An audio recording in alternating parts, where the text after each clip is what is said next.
واضح ہو رہا ہے کہ قرآن خود سرنڈر ہو رہا ہے کہ ہم بنی نوع بشر کے لیے تنہا کافی نہیں ہیں۔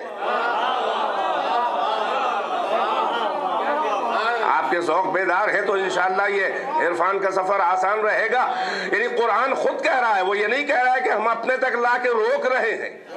یعنی منزل مقصود سفر عقل انسانی کا فقط قرآن نہیں ہے۔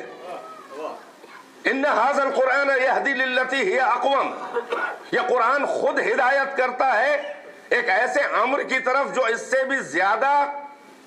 اقوم ہے، سیدھا ہے، واضح ہے، مضبوط ہے۔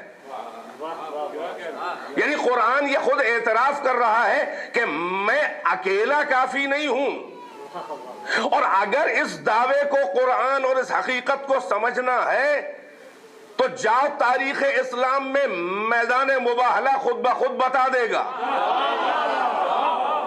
کہ قرآن جو ہے وہ اکیلے ہدایت کے لیے کافی نہیں ہے، بلکہ ہم نے تو مباہلہ کے واقعے میں یہ دیکھا کہ میدان بعد میں ہے، ابھی تو مسجد کی منزلیں ہیں کہ جہاں پہ علماء نصارہ آئے ہیں، آیتیں نازل ہو رہی ہیں، وہی آ رہی ہے کہ اے میرے حبیب ان عقل کے دشمنوں کو اور ان سرپھروں کو کیوں نہیں سمجھا دیتے کہ یہ کیوں اللہ کا بیٹا عیسیٰ کو کہہ رہے ہیں، صرف اس دلیل کی بنیاد پر کہ عیسیٰ کا کوئی باپ نہیں تھا۔ تو ان سے بتا دیجئے موٹی عقل میں آنے والی یہ دلیل ہے کہ ان مثل عیسیٰ کمثل آدم خلقہ من تراب ثم قال له کن فیکون۔ ارے بھائی عیسیٰ کی مثال آدم کی جیسی سمجھ لو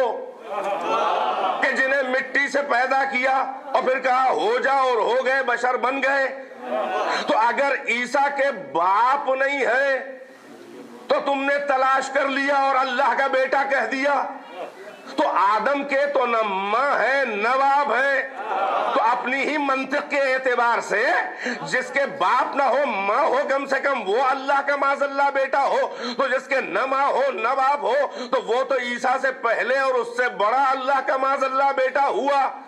مگر یہ واضح آیتیں آنے کے بعد بھی نصارہ نجران کے سمجھ میں نہیں آ رہی تھی بات۔ یعنی قرآن کی آیتیں آ رہی ہیں اور ہدایت کے لیے کافی نہیں ہو رہی ہیں۔ بھائی آپ اشارات تک کیوں نہیں پہنچ رہے ہیں؟